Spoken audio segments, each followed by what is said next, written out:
Hello everyone and welcome back to college Dunia study abroad. My name is Swapnil and हम फिर से एक और बहुत ही इंटरेस्टिंग कैंडिडेट से बात करने के लिए आ गए हैं। इस कैंडिडेट का नाम है यश। He is pursuing his masters in engineering management from the great John Hopkins University. So John Hopkins University is one of the oldest and one of the best research universities that is out there in the US. We had a very interesting conversation with Yash. Just stay till the end of this whole video. आपको काफी insights मिलेंगे about his journey of studying abroad. The interesting fact is Yash just अभी fall 2023 के intake में ही US पहुंचे हैं. So all his experience is very new, very raw and very fresh. Watch this video till the end, like this video and do not forget to subscribe to our channel as well. If you also have a study abroad dream, then description पे जाओ. There is a link given over there. Click करो, अपने basic details भरो and हमारे expert counselors आपको जरूर reach out करेंगे and they will help you with all your questions and queries. We also have two very interesting offerings, the visa guarantee package and the offer letter guarantee package. So do not forget to check them out as well.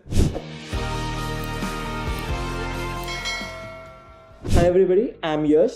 I'm from Maharashtra. I did my bachelor's in electronics and electrical engineering from SRM University, Chennai. I have a score of 87.83%. In my third year, I got to intern at Reliance Industries Limited at the Jamnagar site, and that internship got converted to PPO, and so I worked there for 2.5 years before I started to pursue masters at Johns Hopkins here, and I'm pursuing my masters in engineering management.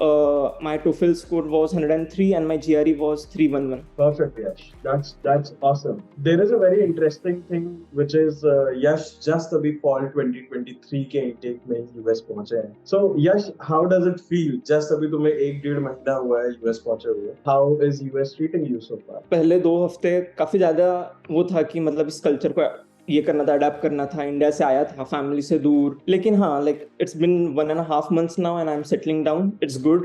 The people here are very sweet. Like if you're walking down the road, they'll greet you, and the culture is very good. The weather is good. I live in Baltimore, and yeah, it's good.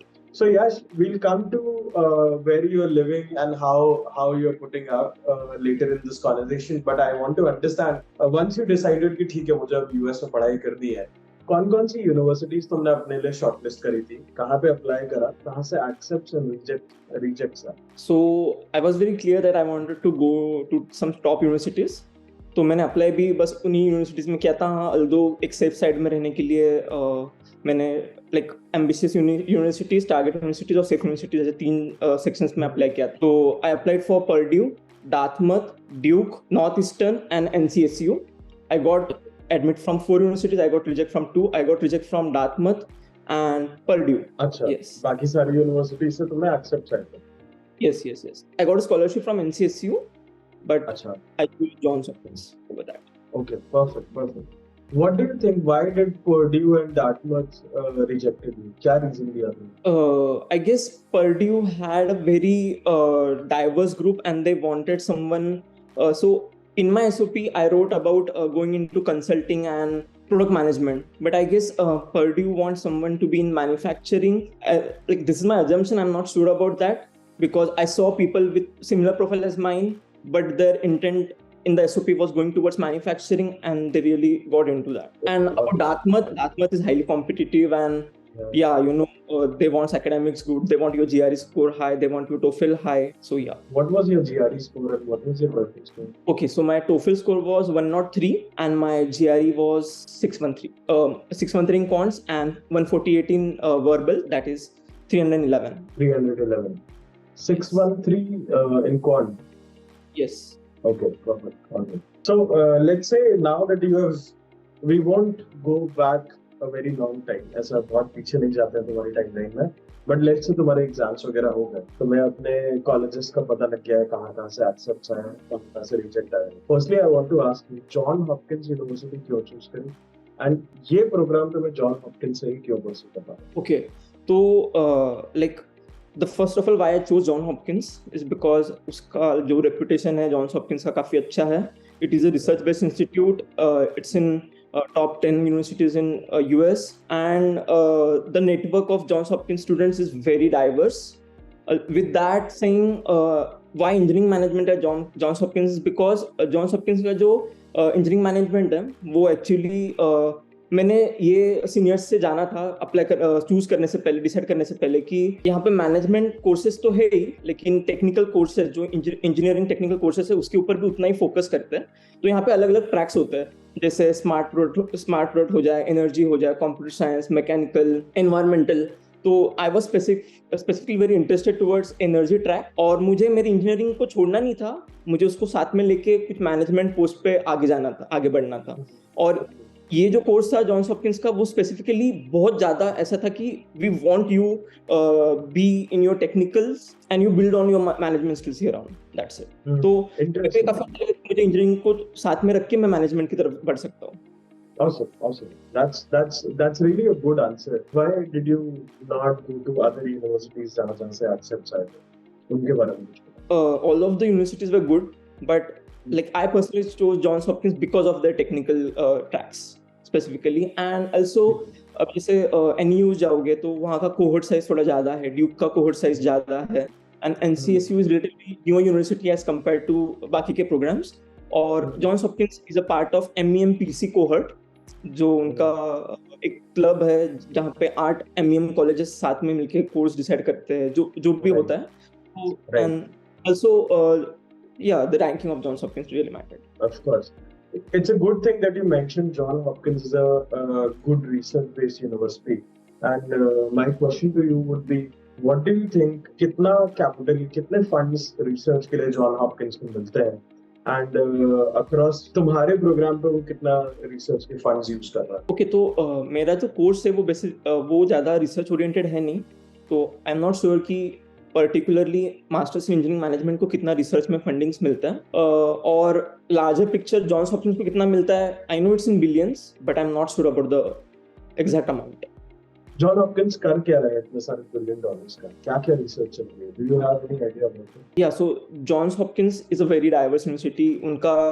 उनका medical program जो है वो like world में number 1 पे आता है, और they have hospitals, they have a relatively newer management college called Carey Business School, and then we have Johns Hopkins University जहाँ पे School of Art आता है, School of Engineering आता है। तो मेरा जो कोर्स है वो School of Engineering आता है, it's called Wheaton School of Engineering। और तो काफी, और ये जो कॉलेज है जहाँ तक मेरे को एक्सपीरियंस मिला है, मैं like I go to different departments like electrical, mechanical. यहाँ का अंडरग्रेड कोर्स काफी hands on है, it's not about theoretical knowledge but about practical। तो for everything they teach they ask you to get an experience। Speaking of my course, क्योंकि अब मैं engineering management कर रहा हूँ, they know that the course is going to prepare me for jobs in the future, so they really want me to get an experience of working in a corporate culture right away। So it's my first month over here and I'm already started working in Johns Hopkins Hospital as a pro bono consultant, strategic consultant, and we are really taking projects, problems, and we are just helping them solve that issues. That's a very great thing यार, मतलब for all the international students जो just अभी land करेंगे US में या land करने वाले होंगे next intake में, starting out in the initial first month and you are getting to work, getting a chance to work, that is a really great thing that Johns Hopkins is doing.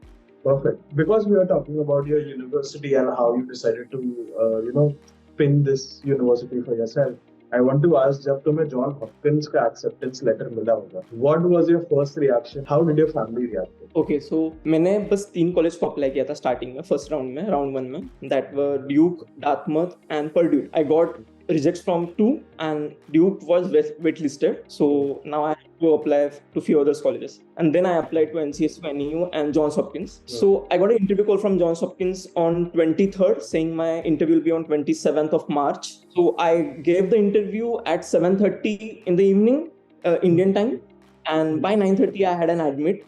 So they were very quick with that. Yeah. So like I wasn't expecting that I'll be getting admitted. Like I was expecting that I'll be getting admit because the interview was very like it was smooth and good. But I wasn't really sure that 2 घंटे में admit आएगा. लेकिन जब आया तो काफी अच्छा लगा था because Johns Hopkins वो पहला admit आया था मुझे, और फिर उसके बाद मेरे को NEU और NCSU से admit आया.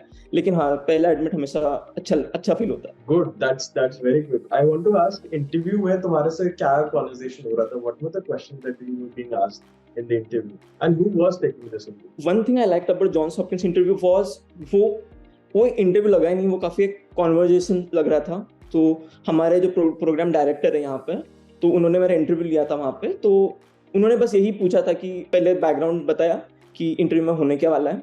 उन्होंने फिर मेरे को इंट्रोड्यूस करने बोला, फिर व्हाई जॉन्स हॉपकिंस, यही कोर्स क्यों चाहिए था आपने, यही कोर्स क्यों करना है, आगे आपको करना क्या है। और फिर उन्होंने लिटरली ये चीज बोला कि हमारा जो कोर्स है, we want you to stick with your technical skills and build up on your management skills. तो are you ready to do that? मैंने बोला हाँ आई एम रेडी। और उसके बाद वो काफी लाइक उन्होंने ये बोला कि the culture in US is very much different than what was going to happen in India. यहाँ पे क्लासेस ऐसे नहीं होते कि टीचर आता है पढ़ा के चला जाता है। दे वांट यू टू मतलब एक टू साइड कॉन्वर्सेशन होता है, एंड तुम जितना बात करोगे टीचर से उतना ज्यादा तुम्हें सीखने मिलता है। The less you talk in class the less you get to know about things. तो उन्होंने ये क्लियर किया था। फिर उन्होंने पूछा कि do you have any questions? तो मैंने यही पूछा था कि in case I get selected I want to shift to US and Johns Hopkins, तो क्या सजेशंस है आपको मेरे लिए कि मैं आने से पहले करना चाहिए। तो मैंने स्किल्स के लिए क्या सजेशंस दिए थे उन्होंने मेरे को ये बोला था, अभी don't overthink about skills and everything, just learn to cook and come, that's it. Alright, perfect. So, yes, that's a really nice interview insight that you have given, and I hope जितने भी viewers जो ये video देखेंगे, if anybody is aspiring for John Hopkins, this will be a very great insight to them. Okay. Now, moving towards your first day of landing in the US and your first day of visiting to your university, take us through those days. क्या हुआ, कैसा क्या हो रहा था, orientation वगैरह में क्या हो रहा था, what's tell us something about that. तो मैं 6 अगस्त यूएस लैंड किया मैंने, although I was supposed to come to Baltimore, लेकिन वॉशिंगटन में मैंने लैंड किया क्योंकि वहाँ पे फ्रीक्वेंसी ऑफ फ्लाइट ज़्यादा थे। और I landed around 8:30 in the evening, and सबने यही बोला था कि काफ़ी स्ट्रिक्ट होता है यूएस इमिग्रेशन, जो चेकआउट होता है तो बहुत सारे क्वेश्चंस पूछते, सवाल पूछते हैं। मेरा तो लिटरली 5 मिनट का वो जो भी था इमिग्रेशन प्रोसेस था। उन्होंने बस यही पूछा कि खाने का कुछ लाए हो? यस, मैंने हाँ बोला। तो उन्होंने बोला कि उनको शायद कहीं से पता चला था कि इंडियन बच्चे लड्डू लाते हैं, तो he just asked me the spelling of laddu and then he was like okay you can go. तो हाँ, जो एक परसेप्शन रहता है कि बहुत ज़्यादा, जैसे तुम इंडिया से यहाँ पे लैंड तो कर जाओगे लेकिन बहुत ज़्यादा तुमको सवाल पूछेंगे, तुम्हारे बैग्स चेक करेंगे, तुम्हें बहुत जगह पर रोकेंगे। ऐसा बिल्कुल नहीं होता है, काफ़ी स्मूथ प्रोसेस होता है। लिटरली 5-10 मिनट में हम लोग बाहर थे। हमने उबर इसलिए बुक नहीं किया था क्योंकि हमें लगा था कि 1-1.5 घंटे का प्रोसेस होगा और उसके बाद हम बुक करेंगे, लेकिन लिटरली 5 मिनट का। और मेरे साथ 3 लोग फ्लाई कर रहे थे, तो हम 3 लोग फ्लाई कर रहे थे, मेरे रूममेट्स और मैं। तो लिटरली सबका 5-5 मिनट का ही वो था चेकिंग प्रोसेस, और वो काफी स्मूथ था। फिर वहां से हमने कैब लिया, we came down to Baltimore, it was 14 minutes ride. और यहाँ पे हमने एक्चुअली यहाँ आने से पहले हमने रूम सब बुक कर लिया था सीनियर से बात करके कि कहाँ रहना चाहिए। The Baltimore has reputation of being little bit on unsafe side, तो कॉलेज के पास रहना बेटर है। किस एरिया में रहना चाहिए, किस एरिया में नहीं रहना चाहिए। तो अगर इस एरिया में रह रहे तो टाउन हाउस में रहना चाहिए या फ्लैट्स में रहना चाहिए या अपार्टमेंट्स में रहना चाहिए। तो जॉन हॉपकिंस के लिए क्या प्रेफर्ड एरियाज होने चाहिए इंटरनेशनल स्टूडेंट्स? हाँ, तो अगर जॉन्स हॉपकिंस के आसपास 2 माइल्स में आप रहते हो तो वो सेफ है। जॉन्स हॉपकिंस अपने अलग अलग जो सिक्योरिटी पर्सनल से वो रखता है पर्सनली। और from evening 6 to morning 2 o'clock Johns Hopkins का अपना एक ट्रांसफ्लॉक नाम का एक ऐप है, जिसमें से कोई भी स्टूडेंट और कोई भी anybody who is associated with Johns Hopkins can book a cab in that 5 miles radius. तो अगर मुझे कॉलेज से मेरे घर आना है and I don't want to walk, then I can just book a cab. तो आइदर जॉन्स हॉपकिंस का पर्सनल कैब आएगा, वरना यहाँ पे जैसे उबर आएगा या फिर लिफ्ट आएगा, तो वो अपने को घर तक छोड़ेंगे। तो ये सर्विस शाम 6 से सुबह 2 बजे। Yes. That's very helpful for international students as well. Yes. ठीक है. So how was your first day looking like? What did you do on your first day? And tell us something about your batch and the diversity. I came on 6th August, but my orientation was on 18th or 17th August. I don't remember exactly, but so I had 10 days. I had 10 days to settle down. तो सबसे पहले तो यहाँ पे जैसे अपने यहाँ पे जैसे अगर रूम साफ करने हैं तो भाई बुलाओ, ये बुलाओ, तो यहाँ पे वो चीज़ नहीं है बिल्कुल। रूम काफ़ी गंदा था हमारा। तो हम लोग इंडिया से आए पूरा 19 आवर्स का फ्लाइट लेके, तो सबसे पहले देखा कि रूम काफ़ी मेस्ड अप है, तो उसको पहले हमने क्लीन वगैरह किया। उसके बाद 10 दिन तो हमको बस सेटल डाउन होने के लिए लगे, although we weren't accepting that we had jet lag, but हाँ, तो इवेंचुअली हमको रियलाइज हो रहा है कि हम लोग गलत टाइम पे सो रहे, गलत टाइम पे उठ रहे। उसमें 3-4 दिन चले गए, और फिर उसके बाद तो वही है कि ग्रोसरीज लाना, जो मिनिमम चीज़ चाहिए होते वो सब लेकर आ गए हम लोग। और 17th को ओरिएंटेशन था, orientation about writing school of engineering, वो काफी अच्छा ओरिएंटेशन था। उन्होंने क्लियर आइडिया दिया कि कॉलेज का गोल क्या है, कॉलेज का नेटवर्किंग कैसे, कॉलेज आपसे एक्सपेक्ट क्या करता है, आपको क्या कॉलेज से एक्सपेक्ट करने चाहिए, क्या रिसोर्सेस है कॉलेज के पास, आप उन रिसोर्सेस को कैसे यूज कर सकते हो। तो फ्री फूड मिलता है ऑब्वियसली, तो सारे लोग खुश होते हैं उस चीज के लिए। और उसके बाद अगर ये हो गया इंजीनियरिंग का ओरिएंटेशन। उसके बाद हमारा डिपार्टमेंट ओरिएंटेशन हुआ, कोर्स ओरिएंटेशन एमएसएम का। तो उसमें जो हमारी कोर्स डायरेक्टर है वो अपने घर पे एक पार्टी होस्ट करती है, जिसमें उसमें टीम बॉन्डिंग सेशन होता है, like cohort bonding session. Literally ये बहुत दिनों तक चलता है कि कोहर्ट को अलग अलग जगह पे लेके जाते हैं ताकि एक बॉन्ड बना रहे सब में, सब एक दूसरे को जाने। Speaking about the diversity of cohort, 72 लोगों का कोहर्ट है और आई गेस 80% लोग इंडियंस हैं और 10 चाइनीज है, और बाकी जो अंडरग्रेड्स है, जो जॉन्स हॉपकिंस के अंडरग्रेड्स है वो है, और जो बाकी सिटीजन्स है। So I think यूएस में जाके, जॉन हॉपकिंस जाके भी तुम्हें you must be feeling at home because बहुत सारे इंडियंस हैं तुम्हारे। Yes absolutely. यहाँ पे अगर आप यूएस में मोस्टली मेरे को लगता है कि किसी भी ग्रेजुएट स्कूल्स में आप जाओगे तो इंडियंस की जो प्रोपोर्शन है वो ज्यादा ही है। इधर मतलब जो फेमस मैनेजमेंट कोर्स जैसे कंप्यूटर साइंस हो जाए, उसके बाद जॉन्स हॉपकिंस में बायोटेक हो जाए, उसके बाद इंजीनियरिंग मैनेजमेंट हो जाए, कैरी बिजनेस स्कूल में एमबीए हो जाए, तो इंडियन पॉपुलेशन काफी ज्यादा है इसमें, डोमिनेंट है। सो चलो यूनिवर्सिटी के बारे में हम और डिटेल्स में बात करेंगे, but let's take a couple steps back now and talk about your admission process. क्या क्या इंपॉर्टेंट डॉक्यूमेंट्स होते हैं इन योर एडमिशन प्रोसेस जो एक इंटरनेशनल स्टूडेंट को कंसीडर करना चाहिए? And admission process, can you quickly take us through the whole admission process that you had to do? Okay, so मैंने मेरा टोफेल बहुत लेट दिया था। I gave it on 7 December, और फिर उसके बाद ही मैं अप्लाई करना शुरू कर सकता था। बट मीनवाइल उससे पहले मैंने अपना एसओपीज ड्राफ्ट करना, इनिशियल ड्राफ्ट जो भी होता है, मास्टर कॉपी, वो बनाना शुरू कर दिया था। और उसके बाद वंस आई स्टार्टेड अप्लाइंग, फिर उसके बाद एलओआरस, जो सबसे मेन चीज होती है वो होते हैं 3 एलओआरस, एक एसओपी, उसके बाद अपने कॉलेज के ग्रेड्स, इंटर्नशिप होगा तो इंटर्नशिप लेटर, उसके बाद पे स्लिप्स या फिर जॉब सर्टिफिकेशंस, और अपने स्कोर्स।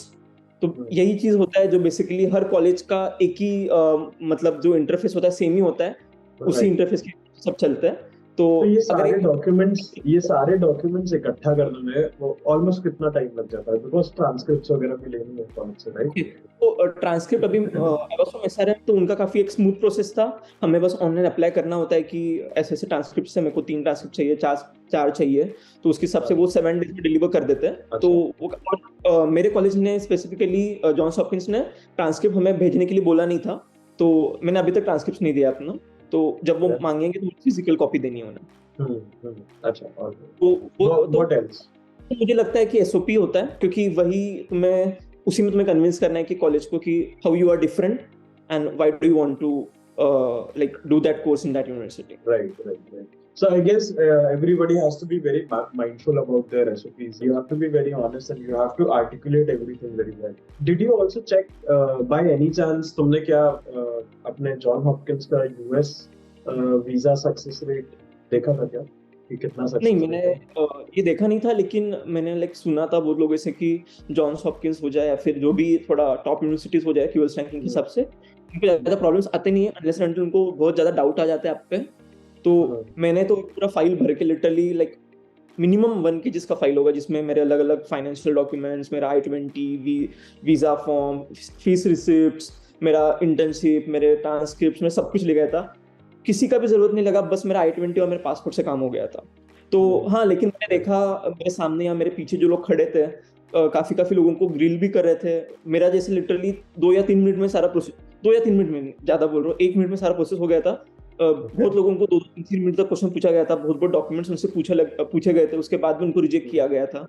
तो at the end of the day college और तुम कितने प्रेजेंटेबल हो उस इंटरव्यू में, वो मैटर करता है। Now let's move forward towards your accommodation. Is this the house that you are living in right now? जो अभी पीछे दिख रहा है? तो ये 29 स्ट्रीट में रहता हूँ मैं, जॉन्स हॉपकिंस के। तो ये 3 BHK 1 बाथरूम हाउस है। रेंट यहाँ पे बाल्टीमोर काफी हाई रेंटेड माना जाता है। तो दिस इज 1800 फॉर 3 BHK। तो पर पर्सन, हम लोग 3 लोग रहते हैं तो $600 पर पर्सन आता है। $600 तो तुम दे रहे हो पर मंथ, $600 तुम दे रहे हो पर मंथ फॉर द रेंट।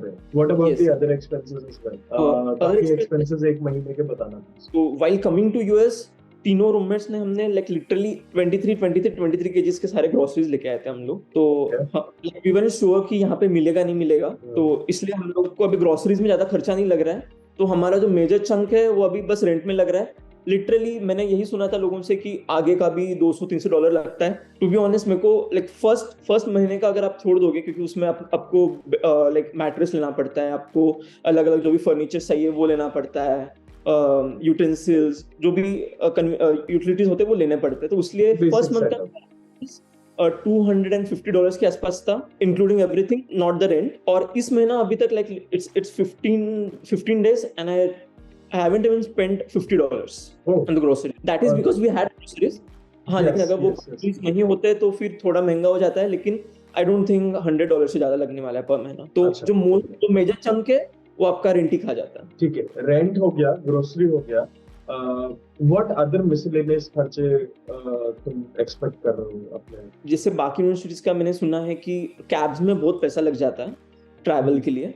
तो लकीली जॉन्स हॉपकिंस अपने खुद का उनका वो है सिस्टम है, इसलिए हमें लाइक लिटरली उसमें कोई पैसा खर्च नहीं होता है। और बाकी अगर खर्चा है तो वही, अगर आपको कहीं घूमने जाना है, जैसे अभी यहाँ पे अभी ठंडी आने वाली है, तो यहाँ पे ठंड लाइक लिटरली हमारे इंडियन जैकेट्स उसको सर्वाइव नहीं कर सकते। तो वो जो खर्चा हो गया, उसके बाद अपना जो यूटिलिटीज हो जाता है, जो अपना लाइट बिल हो जाता है, वाटर बिल हो जाता है, गैस बिल हो जाता है, तो वो भी है, लेकिन वो भी बहुत ज्यादा नहीं है। हाँ, लेकिन जो विंटर्स में जो आप हीटर यूज करते हैं उससे बिल आपका ज्यादा आ सकता है, लेकिन बाकी का मुझे नहीं लगता कि वो पर्सनल बेसिस पे कि आप कितना खर्च कर रहे हो। तो हाँ, लेकिन अगर आपको फिक्स खर्चा मानना है तो आई डोंट थिंक $100-120 से ऊपर जाने वाला है। ठीक है, चलो एक महीने के सारे एक्सपेंसेस पर including the rent as well, try pinning down a number कि एक महीने में कितना खर्चा होगा। How many $US are you gonna put? Okay, तो $600 for my rent, $70-80 for my groceries. और लाइक यहाँ पे टैप वाटर से पानी पीना पड़ता है, तो मुझे वो पसंद नहीं है, तो मैं like I get water bottles, तो उसमें हार्डली $5-6 मंथली। उसके बाद अगर कहीं जैकेट वैकेट्स खरीदना है तो $10-15 उसका। तो मोस्टली मुझे लगता है $750 में या फिर $800 टू द मैक्स में सब कुछ खर्चा हो जाता है, और आप अच्छे से रह सकते हो, ऐसा नहीं कि आप कंजूसी में रह रहे हो। ओके, तो एक इंटरनेशनल स्टूडेंट को $750 से लेकर $800 तो लगेंगे ही लगेंगे एक महीने के खर्चे। ये वो भी मैटर करता है कि आप किस लोकेशन पे हो। अभी मैंने मेरे रेंट पे बचा लिया काफी, क्योंकि बहुत सारी यूनिवर्सिटीज है जहाँ पे आपको रेंट $900 तक देना पड़ता है, तो वो अगर आप छोड़ दोगे तो इसलिए फिर मैं जो बाकी का उसका खर्चा बोल रहा हूँ वो $200 के आसपास जाएगा, ऊपर वाला। I want to talk about the crime factor that you are emphasising on. क्या सिचुएशन है बाल्टीमोर का and how unsafe it is for international students? Situation is all over the US कि अभी यहाँ पे अनएम्प्लॉयमेंट काफी हाई पे है, तो लाइक तो कोई लोकेशंस होते हैं जो काफी वायलेंट होता है, लेकिन ऐसा नहीं है कि सारे लोकेशंस ही गलत है। अभी मैंने अभी तक कुछ नोटिस नहीं किया ऐसे कुछ अनसेफ एक्ट्स हो रहे हैं, लेकिन कॉलेज काफी सपोर्टिव होता है। कॉलेज आपको नोटिफिकेशन भेजते रहता है कि अगर कुछ गलत हो रहा है आसपास, तो वो तुरंत आपको इंटिमिडेट कर देते हैं कि इस लोकेशन पे मत जाओ।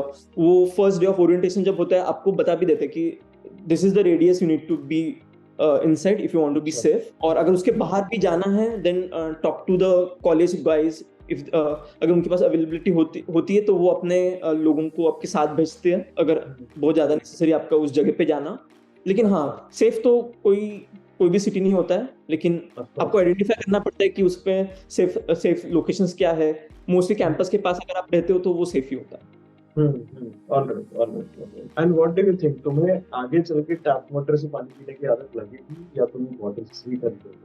हाँ, तो स्टार्टिंग में तो डायरेक्ट हम लोग टैप वाटर से पानी पी रहे थे, लेकिन अभी हमने एक जग होता है जिसमें फिल्टर्स होता है, तो वो लिया है। उससे पानी का टेस्ट में हाँ थोड़ा डिफरेंस आ जाता है, लेकिन फिर भी अगर यहाँ पे जो वाटर बॉटल्स होते हैं बहुत सस्ते में होते हैं, लिटरली $1 में 10 पानी के बॉटल्स मिल जाते हैं, तो हाँ तो फिर उससे भी जाता है। Right, okay. और अपने यूनिवर्सिटीज के जो कैंटीन्स होते हैं उसमें भी वाटर बॉटल्स रखते हैं वो लोग, तो हम लोग 1-2 ले सकते हैं, उसमें कोई प्रॉब्लम नहीं है। So now coming towards your tuition fee and scholarships. Firstly, what is the tuition fee that you are incurring? So my I-20 amount, I'll tell my I-20 amount is $83,000.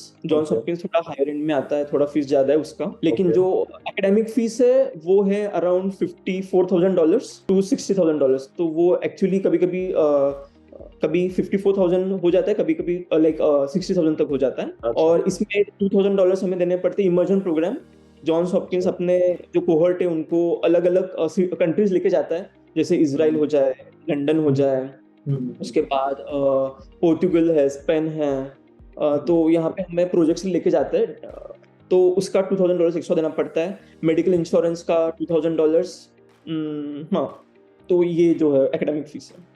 ठीक है। Of course, for an Indian student, this is a very high amount. So I want to ask, do you think there is any scholarship या कोई financial aid के options हैं John Hopkins में? Okay, तो जो मेरे को कोई स्कॉलरशिप नहीं मिला जॉन्स हॉपकिंस से, लेकिन मैंने एक ट्रेंड देखा यहाँ पे। I had my roommates and few people from my cohort जिनको भी 9 सीजीपीए के ऊपर था, तो उन्होंने $7,000 का एक स्कॉलरशिप सबको दे दिया था। तो that was basically for the students जिनका 9 सीजीपीए से ज्यादा ग्रेड था। अच्छा, ओके, ठीक है। So that is a merit based scholarship. Merit based scholarship to be honest, yes. Okay. और यहाँ पे तुमको ऑन कैंपस जॉब मिल जाता है, तो ठीक है, वो काम बन जाता है। ठीक है, we'll come to the job section थोड़ी देर में। But you were also mentioning while you were telling us about the shortlist universities, तुम्हें कहीं किसी और यूनिवर्सिटी में भी स्कॉलरशिप मिला था, राइट? यस, मेरे को एनसीएसयू से स्कॉलरशिप मिला था। दैट वाज लाइक हार्डली $5,000 का छोटा सा स्कॉलरशिप था। तो हाँ, लेकिन उनका कोर्स काफी नया था, इसलिए लाइक मेरे को रिस्क लेना नहीं था। लेकिन कोर्स काफी अच्छा है, उनमें भी अलग अलग टेक्निकल ट्रैक्स हैं। तो हाँ, तो मैंने इसलिए just because it was at a newer side compared to Johns Hopkins, मैंने जॉन्स हॉपकिंस सिलेक्ट किया। बट ये $5,000 का स्कॉलरशिप अमाउंट मिला क्यों था? What was the need? Was it a need based scholarship or a merit based scholarship? Merit based scholarship थी, I guess, because I haven't literally asked them for any scholarship. तो उन्होंने मेरे interview के बाद जब एक्सेप्टेंस लेटर भेजा था, तो उसके साथ ही उन्होंने वो भी अटैच किया था कि you have a scholarship of $5,000। So all this tuition cost that you are spending, all this living cost that you are incurring, how are you funding your whole study project? Have you taken any loan? Yes, so I took loan from HDFC Credila for the whole I-20 amount to be at a safer side. कि मतलब मैंने उस पर rely नहीं किया था कि हाँ यार ऑन कैंपस मिल जाएगा तो उसके बाद बस मैं उतना ही लोन लूंगा, बस एकेडमिक का कितना खर्चा है। मैंने जितना भी I-20 अमाउंट था उसके ऊपर लोन ले लिया था। It was a non collateral loan, उनका भी प्रोसीजर काफी इजी था। तो यस, नॉन कोलैटरल लोन्स का इंटरेस्ट रेट कितना होता है? मेरा इंटरेस्ट रेट 11.25 है फ्लोटिंग। अभी मेरे को कल मैसेज आया कि 0.25 से वो बढ़ गया है, तो वही 11.5% इंटरेस्ट। अच्छा, now talking about the jobs and the part-time jobs, what are the options for international students John Hopkins में? कहाँ पे पार्ट टाइम जॉब्स कर सकते हैं? तो डिपार्टमेंट तो बिल्कुल मना करता है कि फर्स्ट सेमेस्टर में मत लो, क्योंकि लाइक एक तो यहाँ के कल्चर को हम अडेप्ट कर रहे हैं, यहाँ पे टीचिंग मेथोडोलॉजीज काफी अलग है, असाइनमेंट्स के स्ट्रेस बहुत होते हैं। तो वो बोलते हैं कि on ideal side don't take your part time. लेकिन हाँ, मोस्टली सब लोग ले लेते हैं क्योंकि यहाँ पे फिर एक्सपेंसेस बहुत ज्यादा बढ़ जाते हैं, इसलिए। तो यहाँ पे अलग अलग टाइप के जॉब्स है। एक तो टीए हो गया, टीचिंग असिस्टेंट्स, जो हम किसी भी टीचर का, वो काफी इजी रोल होता है। टीचर को शैडो करना होता है, ग्रेडिंग करना होता है, या फिर उनका जो भी जो क्लास को सेटअप करना हो जाए। ऑफिसर्स होते हैं जिसमें जो क्लास में सिखाया गया उसके डाउट्स क्लियरिफिकेशन हो जाते हैं। तो टीए वाला जॉब हो गया। ग्रेजुएट असिस्टेंस वाला जॉब हुआ, जो बेसिकली आप किसी लैब में जाके काम करते हो, उनको हेल्प करते हो। उसके बाद part time, other part time job जैसे बरिस्टा हो गया, या फिर किसी जो यहाँ पे अलग अलग वो होते डिपार्टमेंट्स होते हैं जिनके अलग अलग वो होते हैं। फॉर एग्जांपल अभी यहाँ पे एक स्पोर्ट्स डिपार्टमेंट है जिनका एक कैंपस रेक सेंटर है जहाँ पे जिम है। तो यहाँ पे अलग अलग जॉब्स होते हैं, जैसे क्या बोलते, रिसेप्शन जॉब, लाइब्रेरी जॉब। तो वो भी जॉब्स, और मोस्टली सबके जो पे होते हैं लाइक ऑन इक्वल स्केल ही होता है। तो फर्स्ट सेमेस्टर में ऐसा जॉब लेना चाहिए जिसमें ज्यादा वर्कलोड नहीं है और जो काफी इजी गोइंग है। Right. So tell us something about the pay and कितने घंटे काम करना होता है? ओके, तो यहाँ पे जो मिनिमम पे है $15 पर आवर है, और हम मैक्सिमम 9.9 आवर्स तक काम कर सकते हैं क्योंकि हम लोग F1 वीजा पे है। और मिनिमम 5 आवर्स तो करना ही है। तो वो अपने ऊपर है कि हमें कितना घंटे जॉब करना है, और वो आपके जॉब के ऊपर भी डिपेंड करता है कि अगर हम टीए कर रहे हैं किसी को और वो प्रोफेसर के पास 2 क्लास है हफ्ते में, और वो क्लास का जो टाइम है बस 5 आवर्स है, तो आप मैक्सिमम 10 आवर्स तक बैंक कर सकते हो, लेकिन हाँ उससे ज्यादा नहीं जा सकते हो। तो वो job you choose also depends the number of hours you work. Okay, so how much are you earning right now? So I'm working for Rec Center as like यहाँ पे जो जो वेलकम डेस्क होता है उस पे है, और मेरा $15 पर आवर का जॉब है, and I am going to work for around 6 hours to $20 based on मेरा वीक में कितना टाइम है मेरे पास. अच्छा. So now talking about the main thing which you're there for is the ultimate future goal. Firstly, I want to ask, what is your goal? क्या करने वाले हो तुम once your program is gonna end? तो मेरा first preference तो consulting है, और स्पेसिफिक कंसल्टिंग में अगर जाना है तो मैन्युफैक्चरिंग कंसल्टिंग के, क्योंकि मेरे को एक्सपीरियंस भी मैन्युफैक्चरिंग का है रिलायंस में 3 साल का. तो मुझे उसी फील्ड में मेरे को इंटरेस्ट भी है, और मेरे को मैन्युफैक्चरिंग ऑपरेशंस जो भी है वो काफी अच्छा लगता है. तो मेरा फर्स्ट गोल वो है. लेकिन हाँ, मैंने ये सुना है कि मैनेजमेंट कंसल्टिंग के jobs getting into that is tougher. So हाँ, I have other option called product management. वो काफी अभी हाई स्केल, उनके ओपनिंग्स भी बहुत ज्यादा है, उनके सैलरीज भी हायर एंड्स पे है. तो आइदर मैन्युफैक्चरिंग कंसल्टेंट और product management. Talking about the salary range, what do you think? तुम्हारे seniors वगैरह का कितना salary range है? What is the average salary that you can aim for if you're studying in Johns Hopkins? Johns Hopkins का मेरे course का average salary around $120,000 तक जाता है. स्टार्टिंग सैलरी आप $90,000 से लेके $190,000 तक भी है जिनको मिला है. और मैंने ये देखा है कि एक्सपीरियंस मैटर करता है यूएस में थोड़ा. अगर आप एक्सपीरियंस लेके इंडिया से आ रहे हो यहाँ पे, तो your salaries will be on a higher side, and you getting a job will be slightly easier compared to your peers. Okay. But in general, how difficult is it going to be for you to look out for a job as an international student? हाँ, तो एक तो हर company में apply नहीं कर सकते हम लोग, क्योंकि बहुत सारी कंपनीज के स्पॉन्सर नहीं करते वीजास के लिए. तो वो एक अकाउंट लेना पड़ता है. And the next thing you need to take into account is that उनका वर्क कल्चर कैसा है, वो किस सिटी में बेस्ड है. अगर आप न्यूयॉर्क वगैरह जा रहे हो तो वहाँ खर्चे भी ज़्यादा है, तो उस खर्चे के प्रोपोर्शन में वो सैलरी दे रही है कि नहीं, वो भी कंसीडर करना पड़ता है. और कंपटीशन बहुत ज़्यादा है यहाँ पे, क्योंकि कैंपस प्लेसमेंट्स होते नहीं है यहाँ पे. You need to reach out to the company and give your resumes and have a networking. तो यहाँ पे नेटवर्किंग पे बहुत चलता है. The more you network, the more easier your chances are to getting into. ठीक है. करियर फेयर्स भी तो लगते होंगे ना तुम्हारे यूनिवर्सिटी में?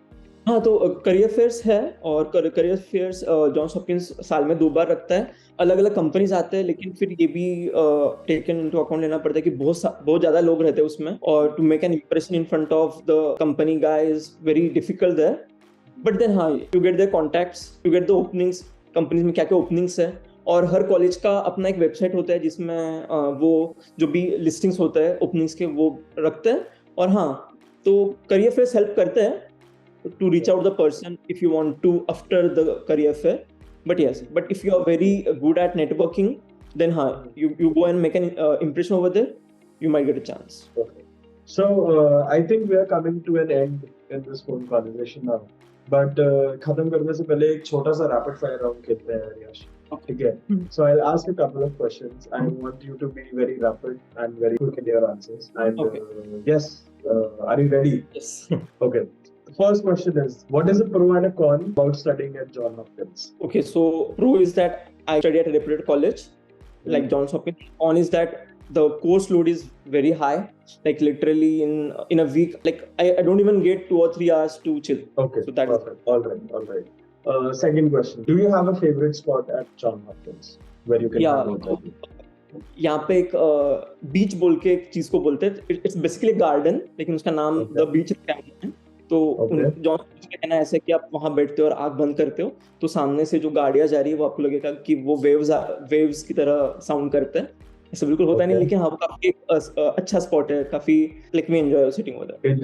Interesting. What is one good thing and one bad thing about your program? The good thing is that काफी सिलेक्टिव कोहर्ट है और बहुत ज्यादा भीड़ नहीं है इसमें. और जो कौन है, मेरे को लगता है कि मेरे को बस like since coming from India I have that कि टीचर आके सिखाना है, उसके बाद ही मैं सीखूंगा. तो यहाँ पे ऐसा नहीं है कि हमको असाइनमेंट्स होते, कोर्सेज होते, वो पहले पढ़ के जाना है और उसके बेसिस पे कॉलेज पे जाके डिस्कशंस होते हैं. तो बस वही एक है कि अभी वो उस चीज को मैं सेटल डाउन कर रहा हूँ, कि एक्सेप्ट कर रहा हूँ कि हाँ नहीं, the education system over here is quite different than what was happening in India. Right. If you have to change one thing about your university, what would that be? Just the location, not Baltimore, because it's not safe. Which location are you gonna prefer then? Washington is fine or any safer place in US is fine. But अगर मेरे हाथ में था किस location में तो मैं India में लेके आता इसको. All right. Okay. घर के पास में यूनिवर्सिटी आ जाए बढ़िया मजा आएगा. ठीक है. Last question. Out of 10, try and rate your college. Okay, out of 10, I'll give 9.5. 9 and 9 पर एक और आधा मार्क्स क्यों काट रहे हो? इसका रीजन बता. बोलना लोकेशन बाल्टीमोर. ठीक है. All right. So now we have come to the end of this whole conversation. Do you want to give a final advice to the people who are going to watch this whole conversation? Final advice, I want to be like, just let the admission process be very smooth. Don't stress on your applications. Don't like ज़्यादा tension नहीं लेने का. क्योंकि at the end of the day, if you are deserving, they'll get you inside the college. तो मैंने बहुत ज़्यादा stress लिया था कि हाँ मैंने ठीक कॉलेज को अप्लाई किया, मेरे को किससे एडमिट आएगा. The wait from your application to your admit is very tough. Just chill. Okay, perfect. So let's end this whole conversation with just chill ka note. And thank you so much, Yash, for giving us your time. It was lovely talking to you. And yes, you have a great day ahead. Thank you.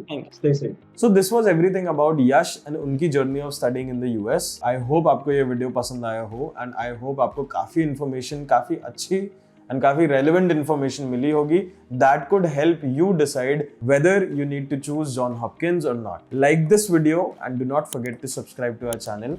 मिलते हैं next video में. Till then, this is me, Swapnil, signing off. Bye.